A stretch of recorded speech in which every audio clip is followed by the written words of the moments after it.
Hello ladies and gentlemen, Joseph Mogel again, another video for you guys. This time I'm going to be venturing into an area that's a little bit outside of my personal sphere of expertise, but I kind of feel it's something that a lot of you guys should know. That being said, as I've mentioned in previous videos, I personally prefer to work with publishing houses pretty much exclusively. I don't really do self-publication, that's a personal choice. But it's an area that so many authors, so many writers are working in, doing self-publication these days. I kind of felt that a few videos on the subject would be in order. Now, if you're planning on going the self-publication route, there are a ton of great resources, particularly on YouTube, that you can go to. A lot of people who are self-published, who are self-publishers, for whom there's tons of there's tons of information. So you can dive right in with that. What I'm going to try and do is give you a little brief overview of some of the ins and outs that I'm aware of. Again, my expertise is in working with publishing houses. But my goal in this is to give you kind of a compare-contrast. And maybe on a certain level explain why it is I've personally chosen to go the route of publishing house as opposed to self-publication. So, diving right in.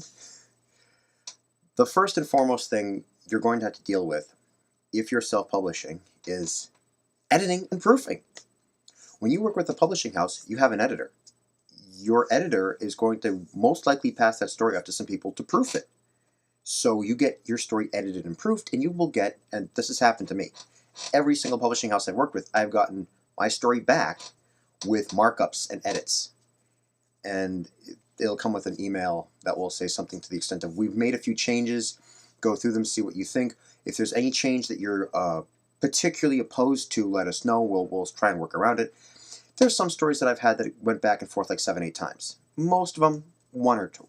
Like, yeah, I'd like to keep this sentence the way it is, but change these over here.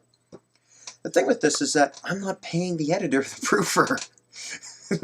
It's that simple. They're making money selling my story to other people. I don't have to pay them. If you are working as a self-published author, you either have to edit your own work or hire an editor to edit your own work. Because editing your own work means you will very likely miss things, which could be a problem in the long run. A lot of people choose to go the route of hiring an editor. So you're paying someone to edit your story. Now, when it comes to proofing, most writers have a group of people that they trust to hand the story off to have them proof it and give feedback. But if you don't have that, or if you're working on a timeline, some people are, even with self-publishing, you might have to hire proofers as well. These are both areas that can be a little challenging because you're paying out of pocket before your story is published. Now, I'm going to stop for a second here and give you a little phrase that I've heard many of the people that I know who are self-publishers, and it's one of the reasons that I've personally chosen to go the route of working with publishing houses, which is poor editing equals poor returns. That's a problem that a lot of people in self-publishing have. You don't edit your story correctly. You have a couple of grammar slip-ups here and there, and people will pick up on it. And when people pick up on it, the problem is they will pick up on it and go, well, this is bad. There's grammar errors, there's continuity errors. Nah.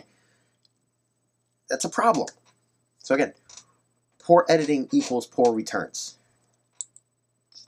It's not nice, but it's reality.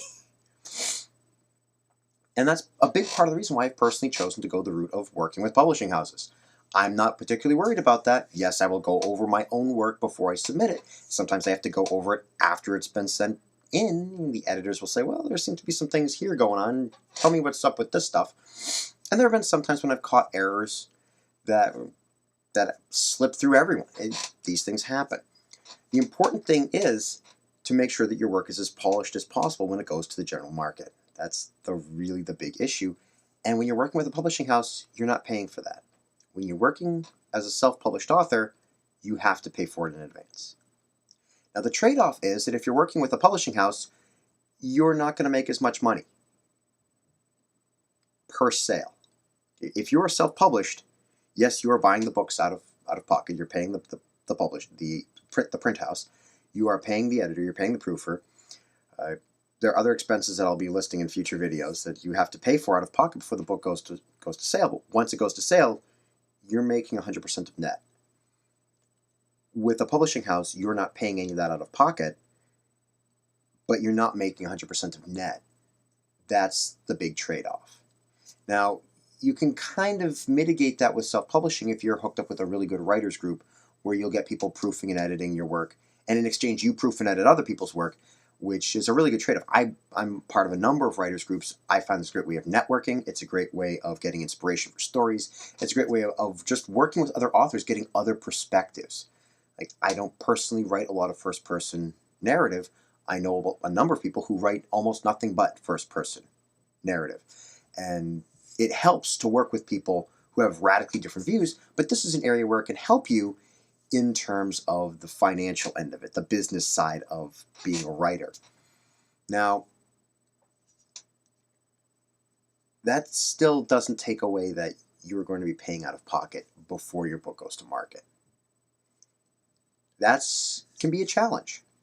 It really can. If you don't have enough money to pay for the editing and proofing, if you don't have a writer's group to fill in those particular gaps, and if you don't have formatters and artists, and that's all stuff that comes down the pike, but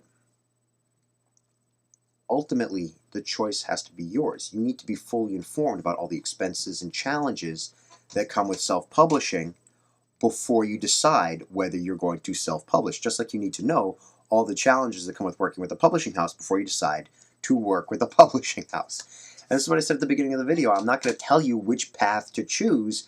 I'm going to try and give you the most honest information I can about self-publishing versus publishing in this and a few subsequent videos, because you need to be able to make up your mind for yourself. And with our modern technology, you have a choice. You can decide, hey, I want to work with these publishers. Oh, I want to work with those publishers. Oh, I don't want to work with them. I'm going to do it myself. It's up to you, but you need to know what you're getting into before you make a choice. You cannot say, I'm going to do this without being informed. And that's why I have no problem telling you, if you're really gung-ho about self-publishing, check out the YouTube videos that are out there. Do a search on this website and find as many videos, watch them, listen to people, find people who are self-published authors and talk to them, because there are going to be challenges that I'm not as familiar with because I work with a publishing house. I can give you these overviews, and I'm going to give you a few more overviews from what I know. But if you're really gung-ho about self-publishing, this is an area for you to inform yourself as much as possible. Never make a decision as big as, I'm going to work with a publishing house, I'm going to self-publish, without getting informed first. That's the reason I'm putting these videos out there. I'm trying to help people who are just starting in writing to get informed. I've known people who got into writing, and they got in over their heads really fast because they kind of, well, I was expecting to make more money with this, and I was expecting the publishers to like this instead of that. You need to understand, when you go to school for writing, you're being taught how to write a story. You're being taught all the composition, the structure. You're not necessarily taught the business. This is a big part of the business side of it. Do you publish or do you self-publish?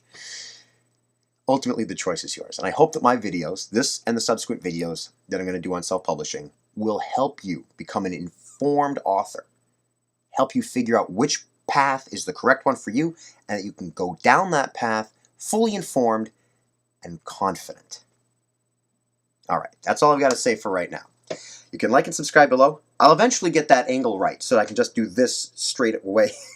Like and subscribe below. If you have any questions, you can access my email address through my website. Address is in the description below for the website. Or you can go to my YouTube page. My website is there. My email address is also there. So if you have any questions for me, please feel free to email me. I will answer any questions I get with a video like this one.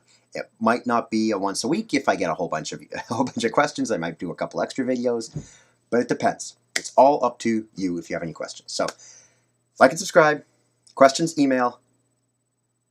Until next week, cheers.